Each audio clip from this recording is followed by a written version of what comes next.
All right, everybody. It is Garrett Mehrguth, your host of today's show. I am super excited to be chatting with the CMO of Lessonly, Kyle Lacy. Welcome to the show, Kyle. Hey, thanks. I love that intro. That's awesome. Oh, thank you. Here, I'm going to give you a little shout out. I never done this. Ryan, I added you to the stream. Show your face. This is the guy behind it all. Thank you, Ryan. Round of applause. Thank you. But so excited to have you here. As I was prepping, Kyle, I noticed you work in the VC space. Yeah. And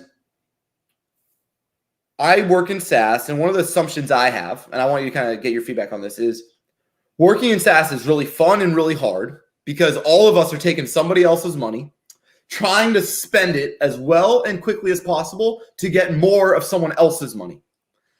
Now, as we're doing that little rat race, first off, am I accurate right there? Is that kind of what's going on?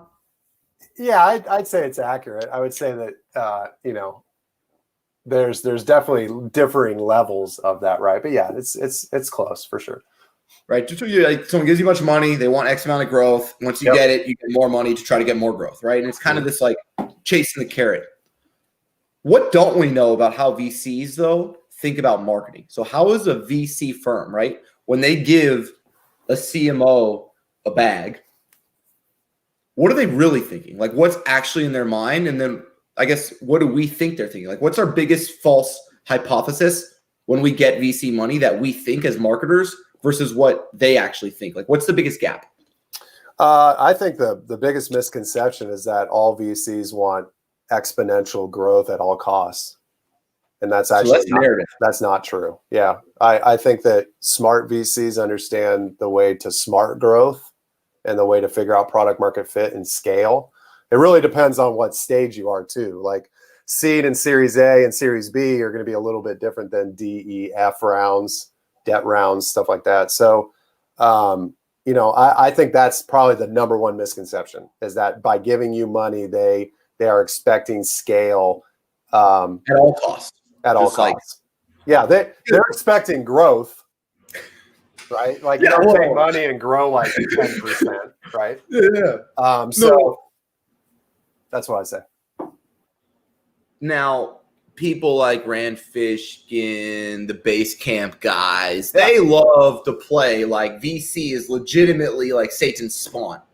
Like that. I mean, that is legitimately like how. Well, I mean, it's fair. I mean, there are situations out there where you shouldn't take VC money, or VCs give too much money to a company and ruin common stock for all the employees, right? Or the options pool. But there's great companies out there like Basecamp, MailChimp, who did it without the money, right? And you know what? If I'm going to build a company, a software company, I'm going to try to do it without the money because you're just going to make way more money in the long run because of profit margin, all that crap, right? But I think like anything in life, there's the extremes on both sides. 100%. Now, you have a content marketing background. So one of my questions I have for you is, so you take the VC money, right? You're a SaaS company. There is this assumption, and I know this because in the agency world, is we got to get results quick. And it puts a lot of focus on the bottom of the funnel and a lot less focus around building a brand or creating emotion. Or like ironically, right, demand gen is lead gen to these SaaS organizations, right? And nobody's really spending on demand gen because I think they have to get returns quickly. How can we as marketers balance how we allocate capital so that we are future proofing ourselves so that we're not just doing this rat race to the bottom, which is, every time a competitor enters the ad auction, drives up the CPC, which drives up CPA, price is stagnant, and now I have diminishing marginal returns. How can I do a better media plan, a better content plan? How can I keep funding content even when I'm struggling on first touch? Like, how do I get a more balanced go-to-market strategy that's more long-term focused? What should I be thinking about? Well, first off, from a Lessonly standpoint, we're very lucky that we have OpenView, High Alpha, and some of our other investors that understand how to do it the right way and have a marketing mind. Like, it's as much as of a CEO's responsibility to find the right VC firm instead of just taking a big check, right? So I'm going to put that aside. From a marketing perspective, a marketing leader should own a revenue number, direct source. So because you own a revenue number, that means that you have more more leeway in how you run your budget. The way that we do it at Lessonly, or at least the way we think about it, is that 75% of spend should go to generating revenue, direct source, right? Organic, search, direct, whatever. 25% of our budget, which includes headcount, goes towards brand building. And we, for all intents and purposes, we do not measure it. We don't measure any of it. That's the amount you're going to lose, but to never stop spending. Yeah. Because my team is amazing at what they do, and the experiences that they create builds our brand. But if you were to come to me and say, what is the brand producing? I would tell you our overall revenue number, because marketing should be influencing 100% of a company, not just the top of funnel, right? So for us, but the only way that I can do that, the only way that I can fund my team to be able to do board games and a clothing line and a golden llama and a Lego llama is because we own a revenue number. Yeah. 100%. That's the way we can do it, right? Yeah. No, we set it up here too, where marketing's SDRs and AEs share the same quarterly targets, right? Now, when you break 75-25, right? So you got revenue, let's say acquisition, and 25 brand, whatever that is. Where does retargeting fit in there for you? Do you put retargeting on the brand side of the 25, or do you put retargeting on the 75? 75. Okay. And so one of the things I'm struggling with, and I don't have there's no resources online. And when we're bringing this to our customers is, of that 75, if we put that as 100, right? How are we splitting up, like essentially things like programmatic and maybe brand ads, retargeting, and then things like Capterra software, G2, Google ads, Convo ads, like that, like lead gen? Yeah. If we were to, when we run like ABM campaigns, that goes more brand. Okay. Because we have attribution models that we look at, but we don't look at an influence number. So I actually don't have a great answer for you, honestly. There are much smarter minds out there that have figured this out. But for us, it's a lot of that 75% is the first touch, direct source. Yeah, that's what I mean. To be honest, it's not that you don't have it. I don't know anybody who has it. Like this is like a question. I mean, you can do influence, or pipe. We also look at pipe gen for our enterprise segment, but it's just hard. It's hard. Like it almost seems. I know there's plenty of people who disagree with me, but if you're not influencing 100% of revenue, then what are you doing as a marketing team? So yeah, you're kind of just playing patty cake in the corner, and it's like, no, we have a real objective we're trying to get done. No, I'm right on board with you there. Now, you kind of went exact target to Salesforce to VC to Lessonly, right? That's kind of the journey. Yep. I'm curious because I don't even know. And for the audience listening, you were global head at Salesforce. What's the difference between running North America versus global that no one is really prepared for? Like, what's that moment where you're like, oh, crap? Or like, what can you do if you're going from being like just a director to global director? Like, what's that like? I mean, the biggest thing is just dealing with not dealing with, that sounds terrible. Understanding different cultures. That is the biggest leap, for me. You're like, I'm going to rephrase that one. Yeah, no, it wasn't. It's mostly just understanding different cultures. Like when we were doing content in the Nordics was different than, I'll give you a great example. Yeah. When we at Salesforce, we opened a Japanese office in Tokyo, our Japan office for the Marketing Cloud. And I was talking to the head of marketing in Japan about, talking to CMOs when we're there, like in Tokyo for the conference. And his comment was like, we don't really have CMOs in Japan. It's mostly product focused, right? And not necessarily marketing focused. And that's just an example of, you have to spend a lot of time trying to understand the different cultures in the different regions, because we were doing content for, my team out of Indianapolis was producing content for 8 countries in 4 different languages. And the German public, the office in France, like the office in the UK, like they were all wanting a little bit different, and we were lucky that we had marketing managers in each country, right? So you can handle that. But that was the biggest thing when it's the global, when you're dealing with different cultures and people. No, I love that. And I mean, you can't even imagine what you think it is until you actually get the feedback, right? Like you can pretend like you know what the Japanese culture wants or thinks until you start working in it and you're like, oh, I was off, right? Yeah, and that applies to everything. Like if you're not talking to your customers constantly, you're not going to understand what they want. If you're not talking to your spouse, you're not going to understand what they want, right? So I'm not like, this is not any new ideas. It's just when you start doing international stuff, it does shift pretty dramatically. I love that. Now this is Sour and Sass, and I've been getting carried away. I was wondering when we were supposed to do this. Yeah. Oh, it's right now. Are you ready? Yeah. Which one? Okay, I'm doing a warhead. Oh, okay. I get sometimes nervous around the toxic waste. I'm going to be honest. They're intimidating. Yeah, what do I got here? This is the mango. Now be careful on the wrapper because the wrapper likes to get stuck on there. Okay. And then, I'm going cherry lime.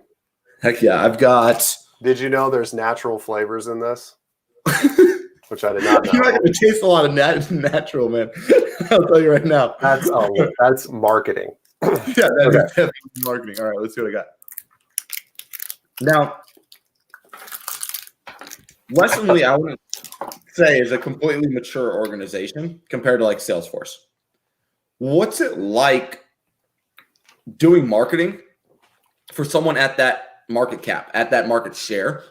Like, what's the difference between how they think right now that they're Salesforce versus how like incumbents think? Like, what's the biggest difference you notice being in-house there? I mean, you don't really, this was my experience, and to be clear, it was a year at Salesforce after the acquisition. You don't really do marketing at Salesforce, you manage up. Honestly, that's the difference in a huge organization where, and I'll tell you, they have brilliant marketing. Salesforce has always been good at it, and that's because it comes from Benioff, and it always will. And the fact that they've been able to maintain that at scale is amazing, right? So let's unpack that though. So what does it look like? So I come in, right? I'm the director of global demand gen at Salesforce. I'm ready to light the world on fire. What actually happens? Like, what actually happens? Well, you report into a VP in the org somewhere, probably out of San Francisco, and you've got to learn where you fit into the campaign structure. Because Salesforce, at least at the time, they had a lot of campaigns, right? They had a main campaign. What they did brilliantly is that they have a goal structure called V2 MOM. I can't remember what the acronym stands for, but Mark Benioff sets his 5 goals and it waterfalls down. So as a director of global content marketing, or whatever the hell my title was at the time, I could track my all goals, quarterly goals, all the way up to Benioff within using Salesforce CRM. So that's how, that's alignment. And so the name of the game at a director level in a 50, 60, 70,000 person company is alignment and a bunch of phone calls. You're a soldier. You're just a yeah. For the difference in Lessonly, you can imagine. I mean, we're over 200 employees, but we, for me to do a cool board game at Salesforce, you'd have to do it without telling anybody, because the moment you ask somebody, then there's 10 other people that have to weigh in on it, and then it dies. Which there's reasoning behind. Like, I'm not hating on it. There's reasons. Like, people are built for that. I learned pretty quickly that I wasn't. No, and I mean, you can't knock the fact that Salesforce is Salesforce, right? Like, it's working for them. Now, you see that, right? And it sounds like you have some type of respect in your tone towards how Benioff is setting such great alignment from the top. Now, as a CMO, Benioff's the CEO. So in your world, are you taking alignment from the CEO at Lessonly and then driving it down, or are you creating that and driving it down? Like, how is that working in this org? The exec team creates it as a unit. And I've never spoken to Benioff. I don't know anybody that's worked directly for Benioff, so I can't speak to the way that they do things, right? I just know what I have heard and what I experienced there.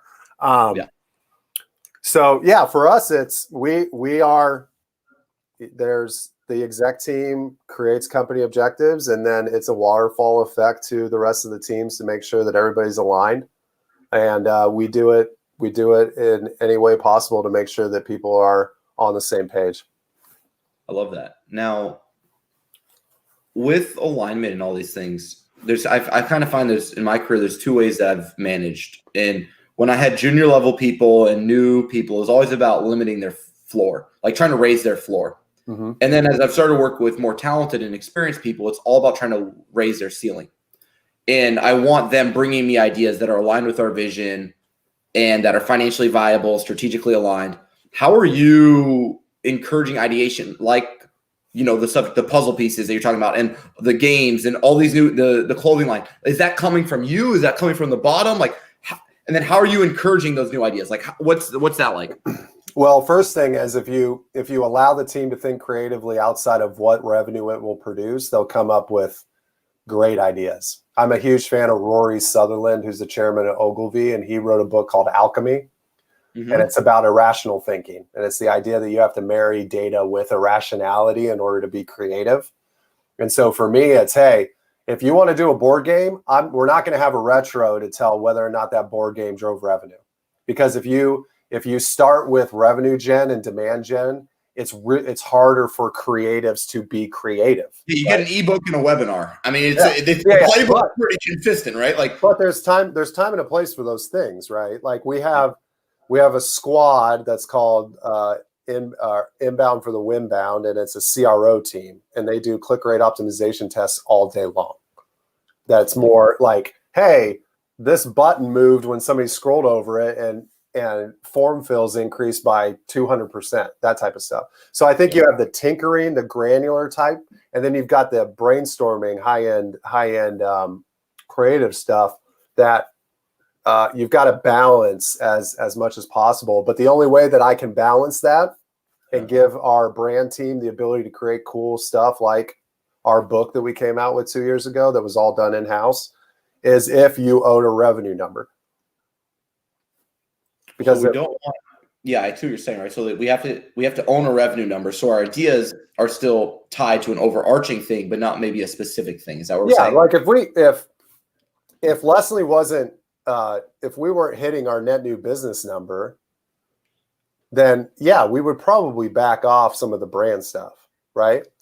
Yeah. But it's I can't remember what the saying is, but what's the lifts all ships? A rising tide. Thank you. Rising tides. But that is what we find with brands. So I'm sure there's a point in time where somebody's going to say to me, you need to measure the brand and your voice in the market and use different software to do that. But for me, I just want to keep it fun and make sure that our customers love it.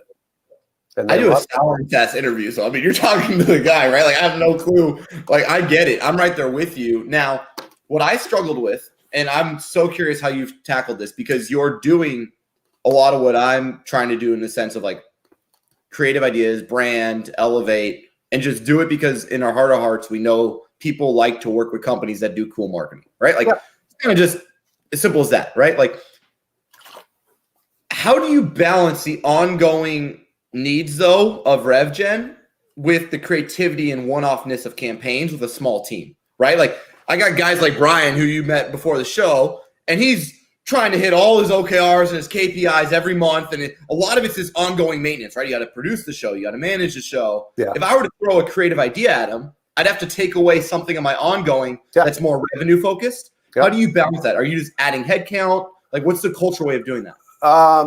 Well, the first thing was making sure that they're not getting hit with ideas from everywhere. So one of the first things I did at Lessonly was set up a form that everybody outside the marketing team had to use if they had a request of the marketing team. And we still use it today. Like it's been 4 years. Now you're centralizing requests instead of like Susie hitting Jim up and Jim hitting Marilyn up. And then so if an AE needs help on a slide deck, then they're forced to go to a form. And by filling out a form, the understanding is you're not going to get this day of, right? They hate that though. So how do you balance you got to, well, number one, marketers don't do a very good job giving sales reps great looking decks to begin with, right?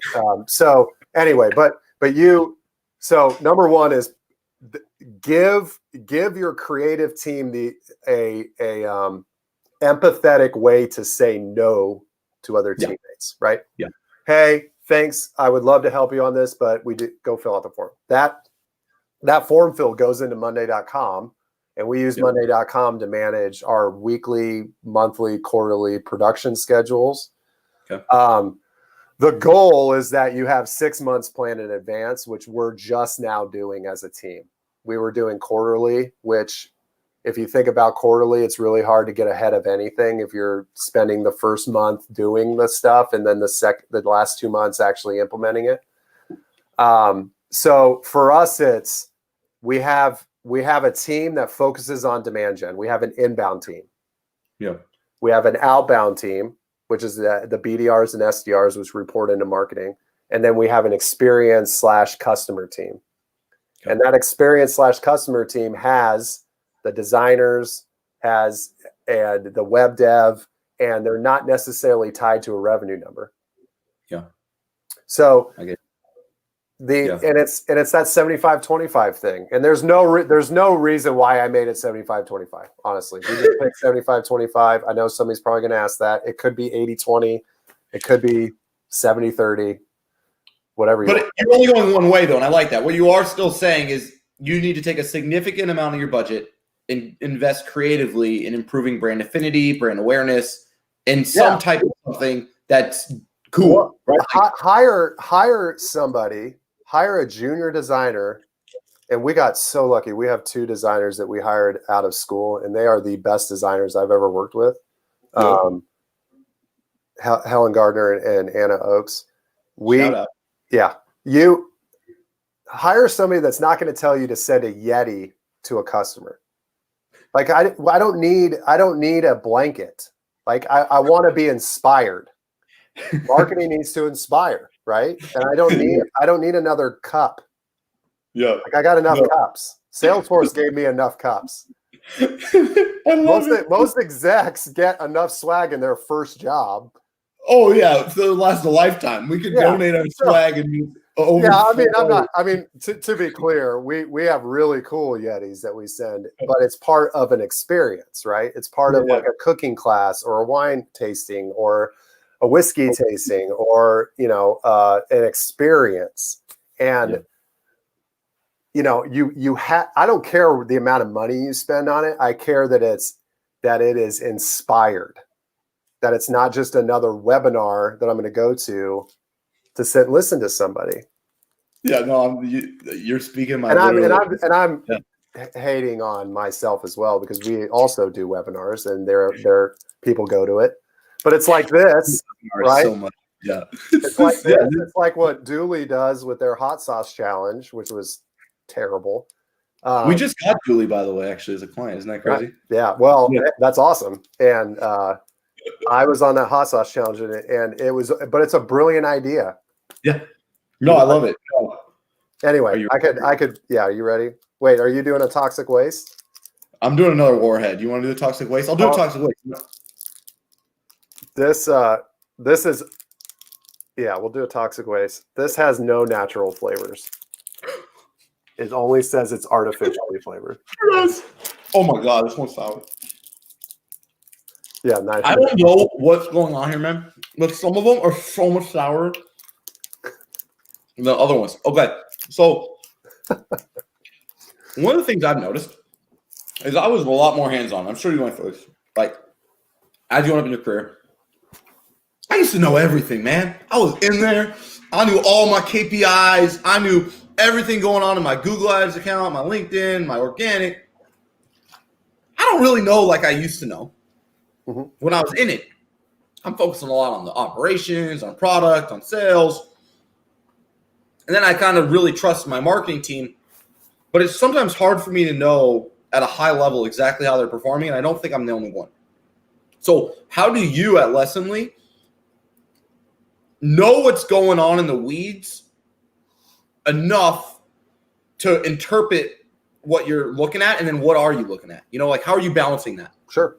Well, there's a few things. Number one is we have dashboards, Salesforce dashboards that we have for inbound and outbound enterprise and commercial segments.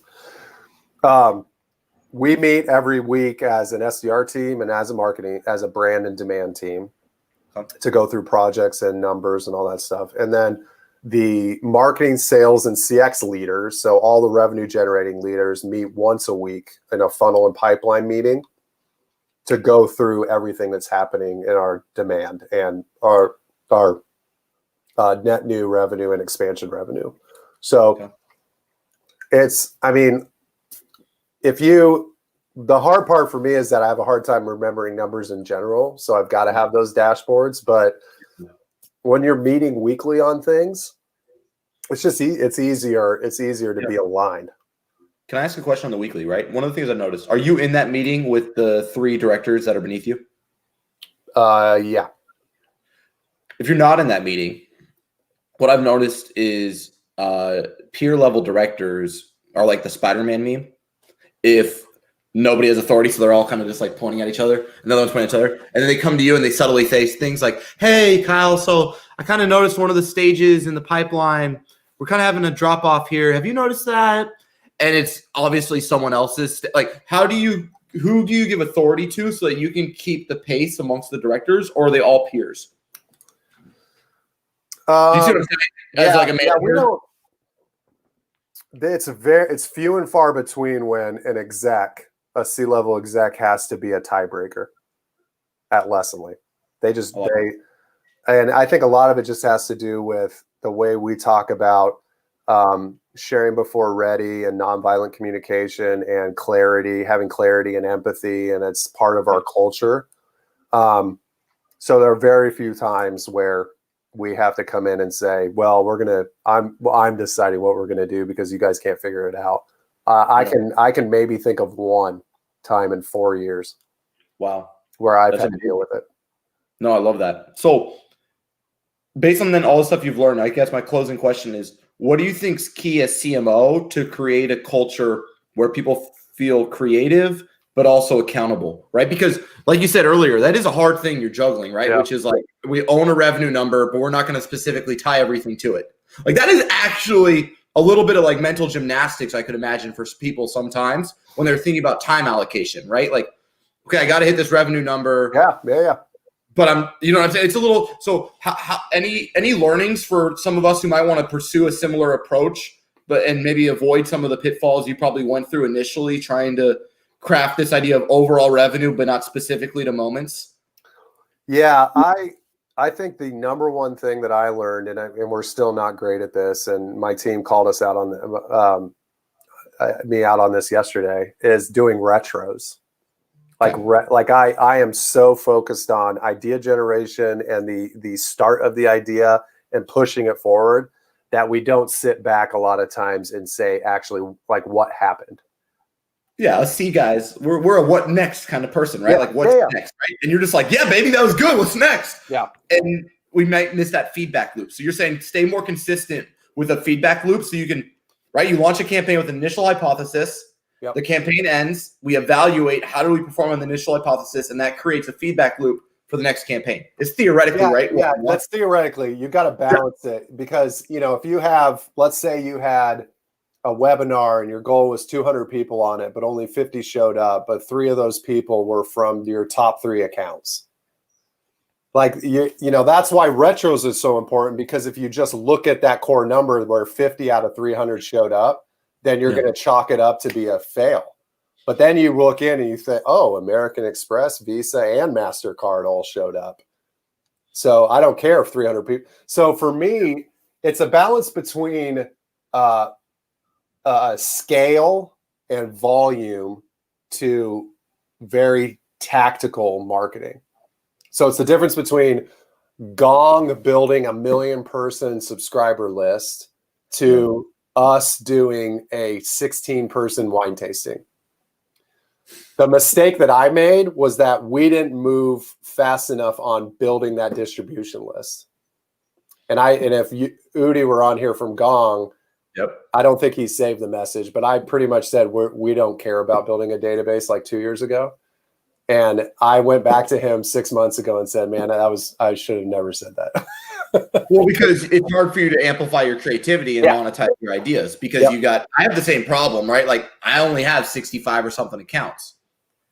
I don't have a freemium product. I don't got like everybody looks at Drift and they're like, how can I be more like Drift? It's like, okay, have a free product that has millions of users. Then you can be like Drift. It's a lot easier to sell your book when you've got a massive distribution list, right? Like, so 100%. Now, little shout out for everybody listening. If you want to learn from our team, please check out Society. So little quick moment here, but check out Society, free Slack group, world-class insights and advice for any question. Now, as we're closing, Kyle, if people like today, I know you've been, avid publisher and author. How can people kind of follow along with you? LinkedIn or Twitter. Twitter is more personal. I talk about hatred of onions and weighted blankets, and LinkedIn is professional. I like that. And to be clear, I hate onions, but I love weighted blankets. All onions? There's no just raw onion, grilled, raw, mostly raw. Okay, I mean, like if I will throw the hamburger away if you put raw onions on it. So, like when you came out here to California at some point, you tried In-N-Out. Was that a vibe for you, or is that like no? I've never had In-N-Out. What? I know. I've been out to California, a lot. All right, next time you come, I'm gonna figure out a way to make it happen. So, thanks so much, Kyle, for being on the show. Glad to have you. And that's Sour and Sass. Thanks, everybody.